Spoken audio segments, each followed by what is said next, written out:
Terapi kehamilan itu berhasil, tapi kenapa rasanya justru seperti mengkhianati suami? Sebelum mulai, jangan lupa like, subscribe, dan tuliskan sholawat di kolom komentar, agar kita mendapatkan syafaat di yaumil akhir. Namaku Laila, usia 30 tahun, seorang istri biasa yang menjalani kehidupan rumah tangga yang tampak sederhana di luar, namun penuh gejolak batin di dalam.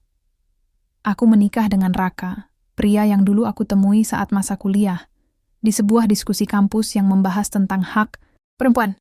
Ironisnya, dari diskusi itulah justru aku jatuh hati. Raka adalah tipe pria yang tidak banyak bicara, tapi setiap kalimatnya seperti ditimbang sebelum keluar dari mulut. Tenang, sabar, dan sangat menghargai perasaanku. Itulah alasan aku yakin untuk menikah dengannya. Sudah 5 tahun kami membangun rumah tangga ini. 5 tahun yang penuh suka dan duka, namun tetap berjalan beriringan. Meski ada satu hal yang terus menjadi bayang-bayang dalam hubungan kami. Kami belum juga dikaruniai anak. Di tahun-tahun awal pernikahan, kami masih bisa tertawa saat orang bertanya, "Kapan nih isi?" Tapi semakin waktu berjalan, pertanyaan itu berubah menjadi tekanan. Bahkan kadang terasa seperti tudingan halus yang menyakitkan. Setiap kali menstruasiku datang, aku merasa seperti seorang pecundang. Aku tahu itu berlebihan, tapi itulah kenyataannya. Aku mulai membenci diriku sendiri. Aku membenci tubuhku yang tak kunjung memberi kehidupan baru. Tapi anehnya, di tengah semua itu, Raka tak pernah sekalipun mengeluh. Ia tetap memelukku setiap malam. Ia tetap mencium keningku sebelum tidur dan membangunkanku dengan senyum yang sama seperti dulu pertama kali kami tinggal bersama. Tapi justru, kelembutan itu yang membuat dadaku sesak. Karena aku tahu, ia juga menunggu sama seperti aku. Raka tak pernah menyalahkanku. Saat aku mulai menangis diam-diam di kamar mandi setelah menstruasiku datang lagi bulan itu, ia mengetuk pintu pelan, lalu hanya berkata, "Kalau kamu nggak keluar, nanti air hangatnya keburu dingin loh." Ia tidak pernah memaksaku keluar dari kesedihan. Ia menemaniku tanpa banyak bicara. Kami sering duduk diam di ruang keluarga, hanya saling menggenggam tangan. Dan dari genggaman itu, aku tahu dia sedang berkata, "Aku di sini, tetap di sini." Kami sudah mencoba banyak hal. Dari pengobatan medis seperti program kehamilan dan konsultasi dokter kandungan, hingga terapi herbal dari seorang dukun perempuan di desa ibuku. Tapi hasilnya tetap nihil. Tak ada tanda-tanda kehidupan di dalam rahimku. Dalam hati, aku mulai mempertanyakan, apakah ini akan terus menjadi nasib kami? Hidup dalam rumah yang terasa utuh dari luar, tapi kosong di dalam? Meski begitu, hubungan kami secara fisik dan batin tetap kuat. Bahkan bisa dibilang lebih hangat daripada banyak pasangan lain yang sudah punya anak. Kami tidak pernah kehilangan rasa. Pelukannya tetap hangat, ciumannya tetap dalam, dan perhatiannya tidak pernah berkurang. Kadang, saat kami berdua berada di sofa sambil menonton film lama, ia tiba-tiba akan menarikku ke dalam pelukannya tanpa alasan. Tidak harus ada gairah yang besar, cukup dengan keintiman kecil seperti itu, kami saling merasa dimiliki dan dicintai. Namun, di balik semua kehangatan itu, ada ruang kosong yang belum juga terisi. Dan tanpa kami sadari, ruang itu kelak akan terisi dengan cara yang sama sekali tak kami duga. Suatu sore di awal tahun itu, saat matahari sudah turun tapi langit belum sepenuhnya gelap, aku menerima pesan dari seseorang yang sudah bertahun-tahun tidak aku temui.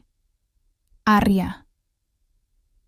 Nama itu seketika menggetarkan sesuatu dalam pikiranku.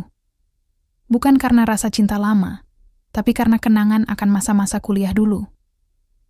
Arya adalah teman seangkatanku di Fakultas Psikologi. Ia bukan teman dekat, tapi cukup sering satu proyek tugas kelompok. Dulu ia terkenal cerdas, tenang, dan punya cara bicara yang membuat orang nyaman mendengarnya. Pesan itu hanya sederhana. "Hai Laila, aku buka klinik terapi hormonal dan reproduksi di kotamu. Dengar dari teman kamu masih berjuang punya anak. Kalau kamu butuh bantuan, aku bisa bantu semampuku." Aku memperlihatkan pesan itu kepada Raka malam harinya, saat kami sedang duduk berdua di teras. Seperti biasa setelah makan malam, udara saat itu dingin, tapi hangat karena kehadirannya di sebelahku. "Siapa dia?" tanya Raka lembut sambil menyeruput tehnya. "Teman kuliah. Dulu sekelas beberapa kali. Sekarang dia buka praktik terapi alternatif. Katanya bisa bantu untuk pasangan yang kesulitan punya anak." Raka diam sebentar, lalu menoleh padaku. "Menurut kamu, dia bisa dipercaya?" Aku mengangguk pelan. Dulu dia anaknya serius. Sekarang dia profesional banget. Banyak yang berhasil katanya. Raka menatapku cukup lama, lalu tersenyum. "Kalau kamu percaya, coba saja. Nggak ada salahnya. Kita udah coba macam-macam kan?" Aku menggenggam tangannya. "Makasih ya, kamu selalu dukung aku." Ia mencium tanganku lalu menjawab, "Karena kamu bukan cuma istriku, kamu teman seperjalananku." Aku pun mengatur janji bertemu Arya. Kliniknya kecil tapi nyaman, bernuansa kayu dengan aroma terapi yang menenangkan. Saat Arya menyambutku, aku bisa melihat ia telah banyak berubah. Wajahnya sedikit lebih dewasa, rambutnya lebih pendek dari yang kuingat, dan sorot matanya penuh ketenangan seperti seorang pendengar yang tulus. "Laila, lama nggak ketemu," sapanya hangat. Kami berbicara panjang, dari cerita masa kuliah hingga perjuanganku selama 5 tahun terakhir. Arya mendengarkan tanpa menginterupsi, hanya sesekali bertanya dengan nada empati. Ia menjelaskan bahwa tubuh manusia sangat dipengaruhi oleh kondisi emosi dan ketegangan batin. Banyak perempuan yang tidak bisa hamil bukan karena organ mereka bermasalah, tapi karena tubuh mereka terlalu tegang secara psikologis. Hormon stres, kecemasan, itu semua berpengaruh besar, jelasnya. Terapi pun dimulai. Arya memadukan metode akupresur ringan, relaksasi napas, dan pemijatan titik hormon. Semua dilakukan profesional, di ruang terang dengan musik instrumental yang lembut. Tak ada satupun sentuhan yang terasa salah. Semuanya dalam batas medis dan terapi. Setelah 3 kali sesi, aku mulai merasakan tubuhku berubah. Lebih tenang, lebih ringan. Siklus menstruasiku mulai terasa teratur, dan aku mulai bermimpi tentang memiliki bayi, tanpa rasa takut atau beban seperti sebelumnya. Raka menyambut perubahan itu dengan penuh semangat. "Aku lihat kamu kayak lebih cerah gitu sekarang," katanya suatu pagi sambil memelukku dari belakang saat aku sedang menyiapkan sarapan. "Karena kamu juga bikin aku tenang," jawabku sambil menyandarkan kepalaku ke dadanya. Kami berdiri seperti itu cukup lama, hanya mendengar detak jantung masing-masing. Kami tidak tahu bahwa keajaiban sudah mulai bergerak, perlahan, diam-diam, dan tak terlihat. Beberapa minggu setelah sesi terapi terakhir dengan Arya, tubuhku mulai terasa berbeda. Awalnya, aku hanya merasa cepat lelah dan sensitif terhadap bau-bauan. Tapi aku mengabaikannya. Gejala seperti itu sudah sering muncul. Harapan palsu yang datang tiap kali menstruasi terlambat. Aku sudah terlalu sering kecewa. Tapi kali ini, ada satu perbedaan kecil. Perasaan di dalam hatiku. Ada getaran halus yang entah kenapa membuatku yakin. Ada sesuatu yang sedang tumbuh di dalam diriku. Hari itu, saat Raka sedang berangkat kerja, aku diam-diam membeli test pack.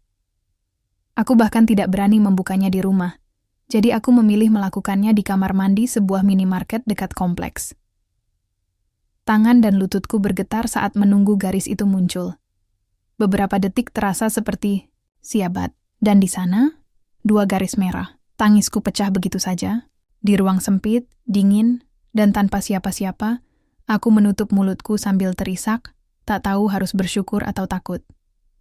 Aku langsung pulang, menunggu Raka dengan napas tercekat.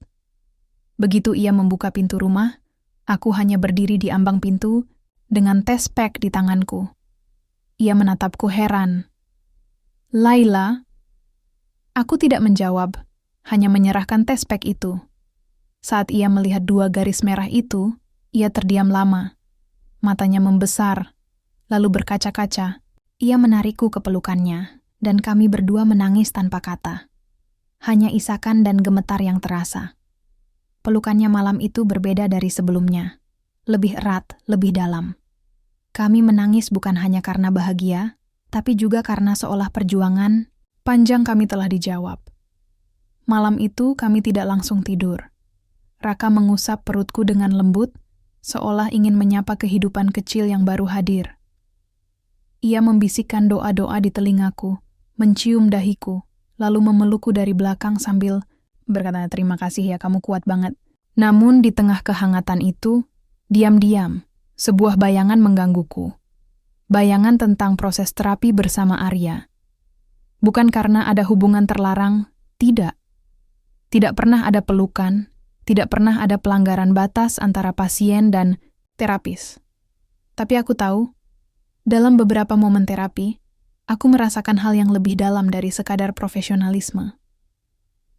Beberapa kali aku menangis di ruang terapi itu, bukan karena nyeri, tapi karena luka batin yang selama ini kupendam.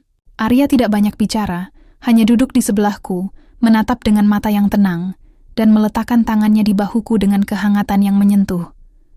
Sentuhan itu menenangkan, tapi juga menembus dinding yang sudah lama aku bangun dalam diriku. Aku mulai bertanya-tanya, apakah perasaanku terhadap Arya benar-benar netral? Apakah terapi itu hanya murni proses penyembuhan? Atau ada keterikatan batin yang diam-diam tumbuh? Aku merasa bersalah. Bukan karena berselingkuh, karena aku tidak pernah melakukannya. Tapi, karena di saat aku seharusnya hanya berpaut pada suamiku, aku sempat bersandar secara emosional pada pria lain. Tapi, apakah itu salah? Pertanyaan itu bergema dalam pikiranku sepanjang malam, bahkan saat Raka memelukku dengan penuh cinta. Dan yang paling menakutkan dari semua itu adalah satu pertanyaan terakhir yang pelan-pelan muncul. Apakah anak ini benar-benar anak Raka? Sejak mengetahui bahwa aku hamil, hari-hari yang seharusnya penuh kegembiraan malah menjadi penuh gejolak batin. Raka semakin perhatian, semakin romantis.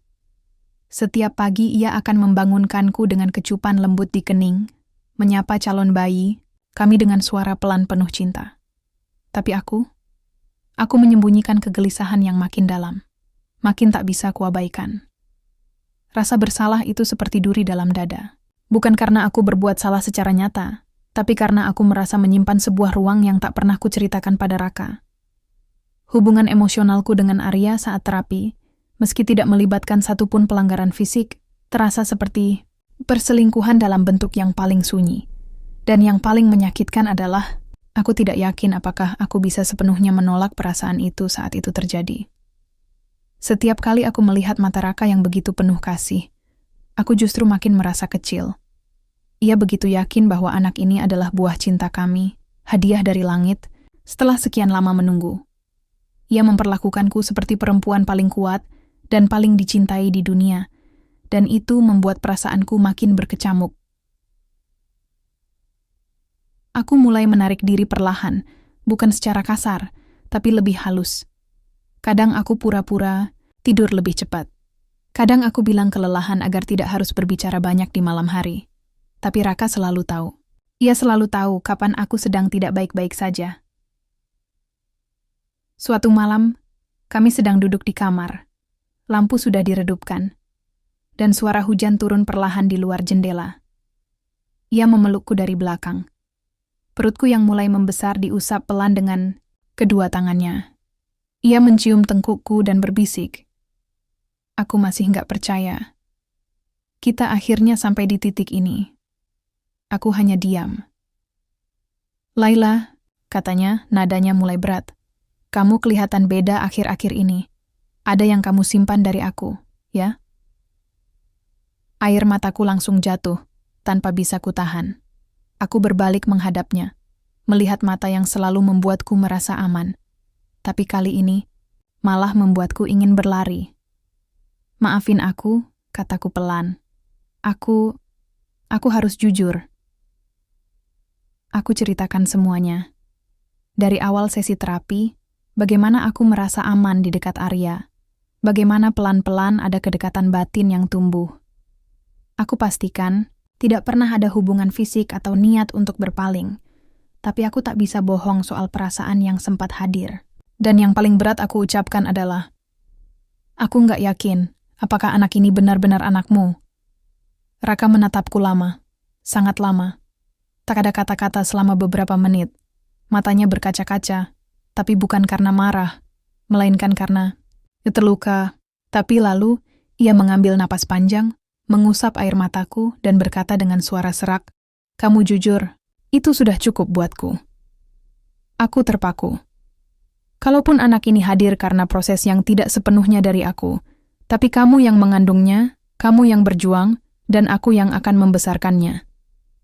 Karena buatku, jadi ayah bukan soal darah, tapi soal cinta yang tetap tinggal. Aku menangis dalam pelukannya malam itu.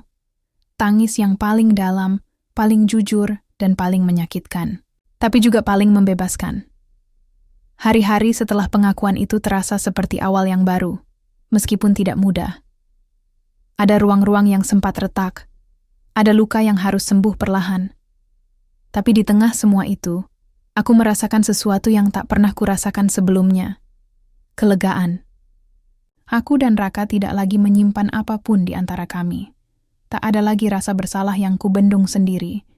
Dan yang mengejutkanku, cinta Raka tidak berkurang sedikit pun, justru bertambah dalam. Ia membuktikan dengan tindakannya, bukan kata-kata. Ia menemaniku ke setiap pemeriksaan kehamilan. Ia belajar cara memijat kaki, agar aku merasa nyaman saat bengkak di malam hari. Ia mulai membaca buku tentang parenting dan mencatat hal-hal penting di ponselnya. Bahkan ketika aku sedang mudi karena perubahan hormon, ia tetap sabar, menghiburku dengan candaan khasnya yang bodoh, tapi berhasil membuatku tertawa. Sementara itu, aku juga pelan-pelan melepaskan bayangan tentang Arya. Sejak pengakuanku pada Raka, aku memutus komunikasi dengan Arya secara perlahan tapi tegas. Aku kirim pesan terakhir padanya, hanya berisi satu kalimat. "Terima kasih atas bantuanmu. Kini aku ingin fokus pada keluargaku." Ia membalas dengan singkat, tanpa drama. Hanya, "Semoga kamu bahagia, Laila." Dan memang itu yang sedang kucari. Kebahagiaan, bukan ketegangan emosi yang samar dan menggantung. Raka adalah tempat pulangku.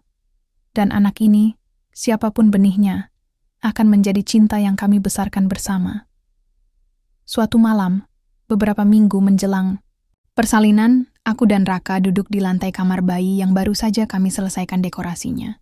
Warna pastel mendominasi. Ada gambar awan di dinding dan rak kecil berisi buku dongeng. Kami memandangi boks kecil itu sambil saling bersandar. "Kalau anak ini perempuan, mau dikasih nama siapa?" Tanyaku sambil memainkan jari-jarinya. Raka tersenyum. "Namakan sesuai apa yang kamu rasakan waktu tahu dia hadir." Aku terdiam sebentar, lalu menjawab pelan, "Raya, karena waktu tahu aku hamil, rasanya seperti fajar yang perlahan muncul setelah malam panjang." Ia mengangguk. "Raya, indah." Kami berpelukan lama malam itu. Tak ada musik, tak ada suara lain selain detak jam dinding dan suara napas kami yang saling mengisi.